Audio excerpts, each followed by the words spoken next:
నమస్కారం NSTV news కి స్వాగతం. నా పేరు సంధ్య. ఇక వార్తల్లోని ముఖ్యాంశాలను ఇప్పుడు చూద్దాం.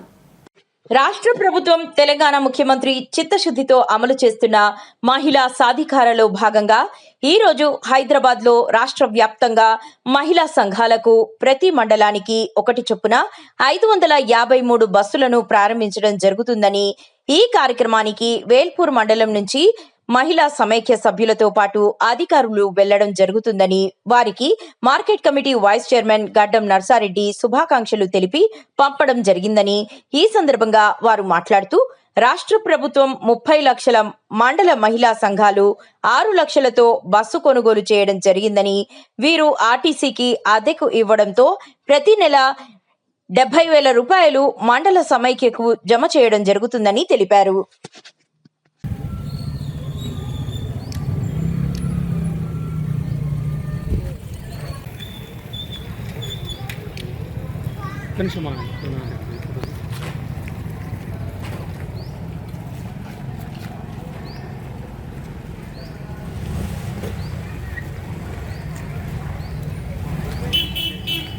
అందరికీ నమస్కారం. ఈరోజు హైదరాబాద్ విలేజ్ హౌస్లో గౌరవ ముఖ్యమంత్రి రేవంత్ రెడ్డి గారి ద్వారా బస్సుల ప్రారంభోత్సవ కార్యక్రమానికి వేల్పూర్ మండలం నుంచి పెద్ద ఎత్తున హైదరాబాద్ వెళ్ళడానికి ఇక్కడ మహిళలందరూ సిద్ధంగా ఉన్నారు.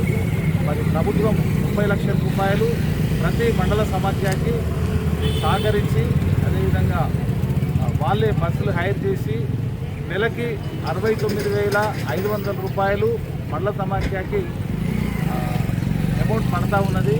ఇట్లా 3 నెలలు అయింది. మరి ఇది చాలా మండల సమాఖ్య అభివృద్ధికి లాభదాయకం. సో ప్రభుత్వానికి మరి మహిళలందరూ రుణపడి ఉంటారని, అదేవిధంగా ప్రభుత్వం చేస్తున్న ఈ కార్యక్రమానికి కృతజ్ఞతలు తెలియజేస్తూ మరి ఈ కార్యక్రమాన్ని ప్రారంభిస్తూ ఉన్నాం. హైదరాబాద్ ప్రారంభం చేయడం జరుగుతూ ఉన్నది. మరి మా అధ్యక్షురాలు, అదేవిధంగా కాంగ్రెస్ నాయకులు కూడా ఉన్నారు. ధన్యవాదాలు సార్.